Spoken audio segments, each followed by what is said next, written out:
दोस्तों, छावा फिल्म देखने के बाद जिस तरह के इमोशनल रिएक्शन सामने आ रहे हैं, ऐसे रिएक्शन शायद ही आज से पहले किसी हिंदी फिल्म के बाद आए हो। फिल्म खत्म होने के बाद लोग रोते हुए थिएटर से बाहर आ रहे हैं। कुछ लोग अपनी सीट पर बैठे बैठे वहीं रो रहे हैं। छोटे बच्चे फिल्म खत्म होने के बाद जय भवानी और जय शिवाजी के नारे लगा रहे हैं और खासतौर पर फिल्म के अंत ने लोगों का कलेजा चीर कर रख दिया है।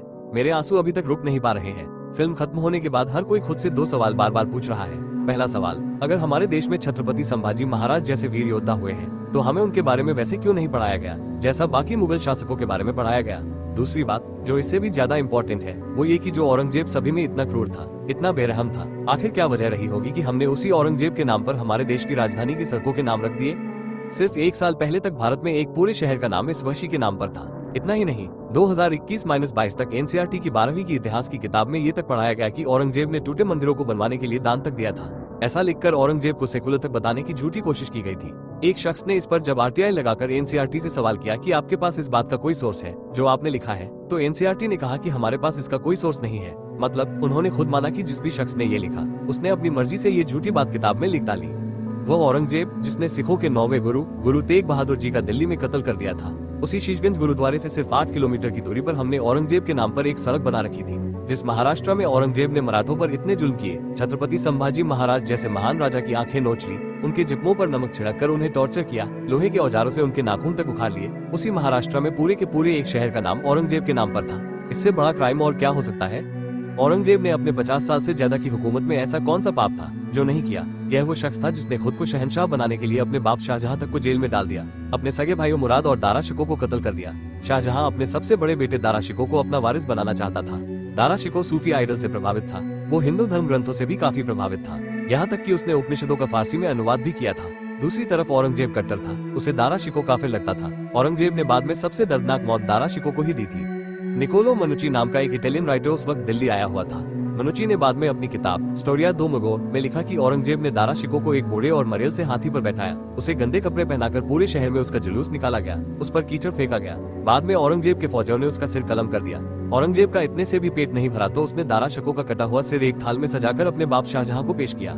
वह थाल जब शाहजहां के सामने पेश किया गया तो उस पर कपड़ा ढका हुआ था। शाहजहां को लगा कि शायद उसके बेटे औरंगजेब ने उसके लिए कोई तोहफा भेजा है, लेकिन जैसे ही उन्होंने वह कपड़ा हटाया, वह वहीं टूटकर गिर पड़े। औरंगजेब की हैवानियत के ऐसे एक नहीं कई किस्से हैं। ये वही औरंगजेब था जिसने इस्लाम धर्म न मानने पर गुरु तेग बहादुर जी को दिल्ली के चांदनी चौक में 11 नवंबर 1675 को उनकी हत्या कर दी थी। उनके शिष्यों भाई मती 10, सती 10 और दयाल 10 को भी मार डाला। हिंदुओं पर उसने जजिया कर लगाया ताकि मजबूर होकर वो मुसलमान बन जाए। इसी औरंगजेब ने काशी विश्वनाथ का मंदिर तोड़ा, मथुरा में भगवान श्री कृष्ण का मंदिर तोड़ा, राजस्थान में गोविंद देव जी का मंदिर तोड़ने की कोशिश की, सोमनाथ के मंदिर को फिर से तुड़वाया, उड़ीसा में जगन्नाथपुरी का मंदिर तोड़ने की भी कोशिश की। और इसके अलावा ना जाने कितने मंदिर उस दरिंदे ने तोड़े थे, लेकिन फिर भी आज भी वह इस देश में ना जाने कितने लोगों के लिए एक सम्मानित शख्स है। अभी साल भर पहले महाराष्ट्र के कोल्हापुर में कुछ लड़कों ने औरंगजेब को महान बताते हुए अपनी फोटो में उसका स्टेटस लगाया था। एक जुलूस में औरंगजेब की फोटो लहराई गई थी। इसके बाद वहाँ कई दिनों तक टेंशन थी। छावा फिल्म के बाद एक वीडियो वायरल हुआ जिसमें लोग थिएटर से रोते हुए बाहर आ रहे हैं। इस पर एक ऐसी ही जिहादी सोच वाले व्यक्ति ने ट्वीट करके लिखा, 500 साल बाद आज भी औरंगजेब के नाम पर इन लोगों के आंसू निकल रहे हैं। पूरा ट्वीट इतना घिनौना था कि मैं उसे पढ़ भी नहीं सकता। दोस्तों, और ये कोई ऐसे ही किया गया ट्वीट नहीं है, आपको इस सोच को समझना पड़ेगा। आप और हम इसलिए औरंगजेब से नफरत करते हैं क्योंकि वो कितना कट्टर था, कितना वहशी था, उसने गैर मुसलमानों पर कितने जुल्म किए।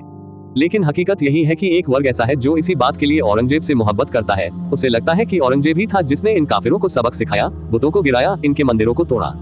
मतलब जो नीच काम औरंगजेब ने अपनी लाइफ में किए, कुछ लोगों के हिसाब से वो अपने दीन की खातिर वो काम उनके मजहब के हर आदमी को करना चाहिए।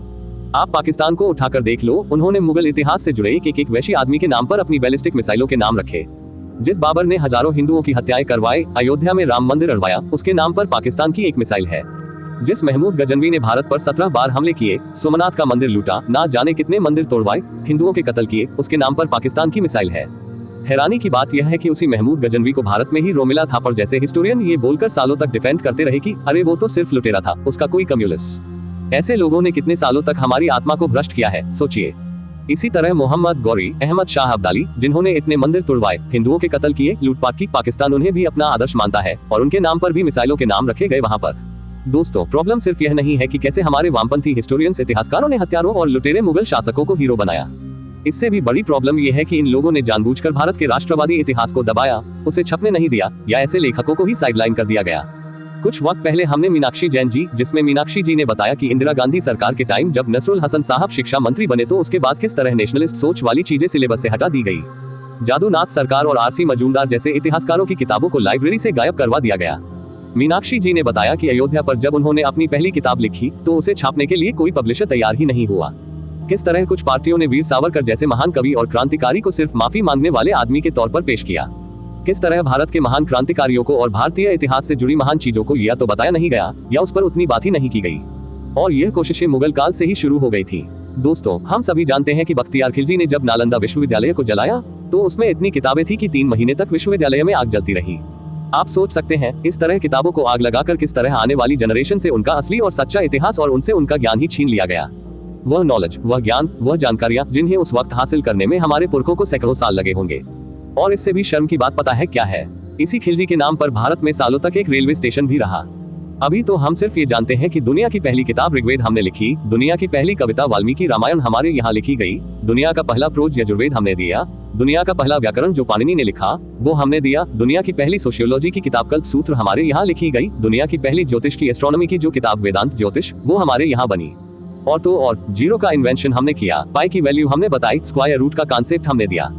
सोचिए, अगर हमारे अतीत पर, हमारी धरोहरों पर, हमारी यूनिवर्सिटीज पर हमले ना हुए होते तो आज हम कहां से कहां होते।